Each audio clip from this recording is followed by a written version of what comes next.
here. Now, rings together. Look at the rings.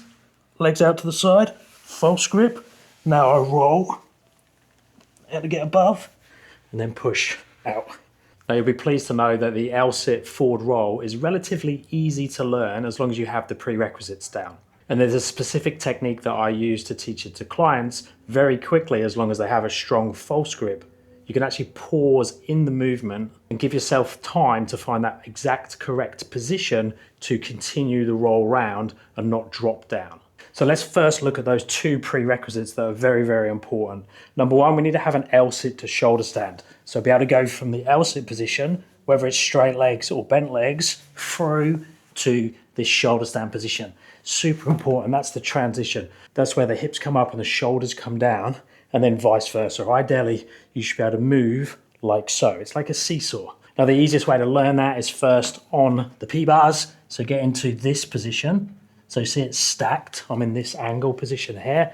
I've got the bars turned out, so my arms are in to my torso, so there's good connection there. And then from that position, I slowly come round to L-sit, and then I build the capacity to go back again. I know I've got separate videos on that. It's definitely a movement that you should train. It carries over to so many different calisthenics movements, from press handstands to muscle ups to forward rolls. And it's basically one of the parts of a L-sit through to handstand. You can see there that I had to get to this position. The only way to this position was from the L-sit transition. So I went round like so. We need it. Train it if you're not doing that already. And then the other prerequisite that you cannot do the strict slow forward roll without is a strong false grip position.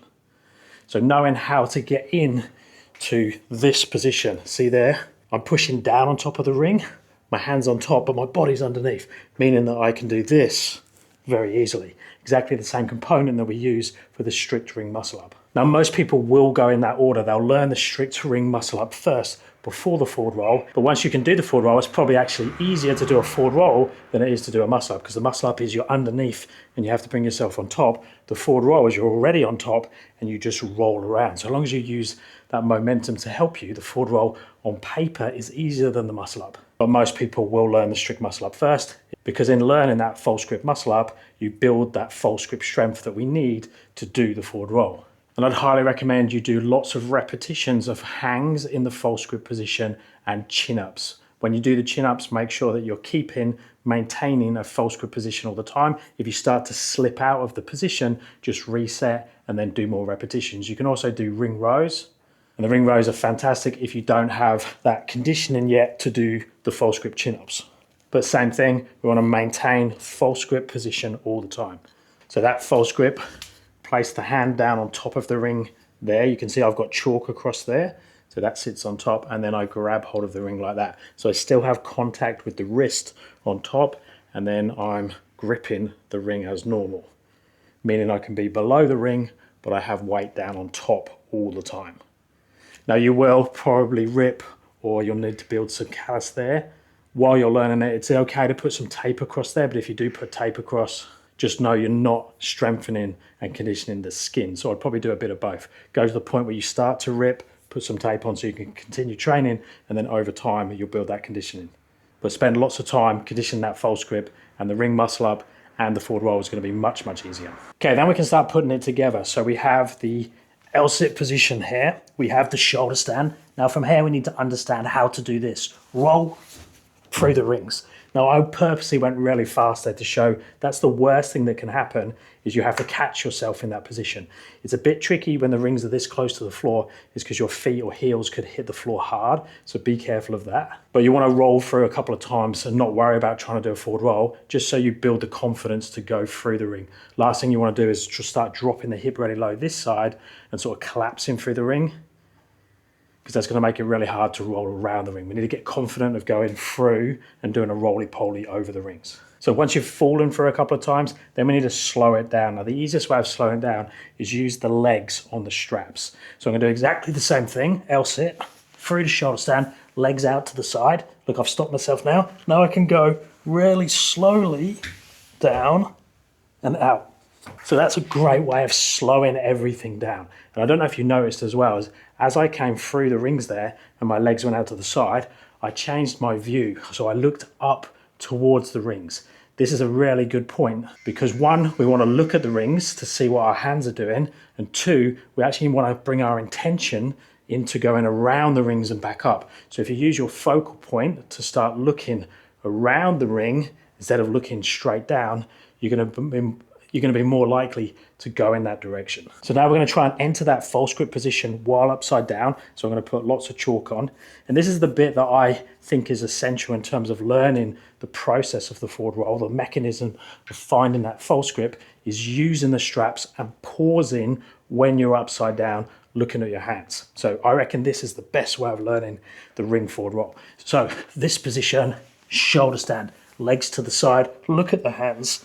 Now I'm going to turn and I'm going to go into a false grip. There's my false grip. Now my chest just needs to come up and around. That was much harder than it should have been because I paused for too long at the back there when my hips had actually lowered too much. So ideally what will happen is you'll pause when you're looking up and your hips are high, and then as your hips go down, your head and shoulders come up at the same time, and we have that rolling mechanism that takes you through the ring. That's the bit that makes the ring forward roll much easier, as long as the roll takes place at the right time that you get into that false grip. So slowing it down to see the false grip, then using the roll to go through, makes it easy from a positional point of view, but also easy from the roll, which is the bit that I didn't do well then. I've done that on purpose, by the way.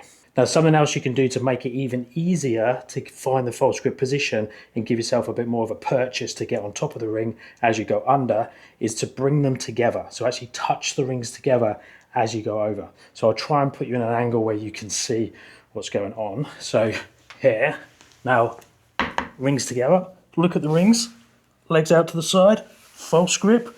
Now I roll and to get above and then push out. So that bringing them together makes it much, much easier mobility-wise, strength-wise, and just makes everything stay together as one piece much easier to find the position as you roll.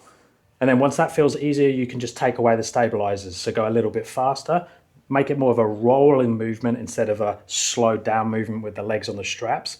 And your technique will get to the point where you can just turn the rings over at the right time as you rotate, and you won't need that.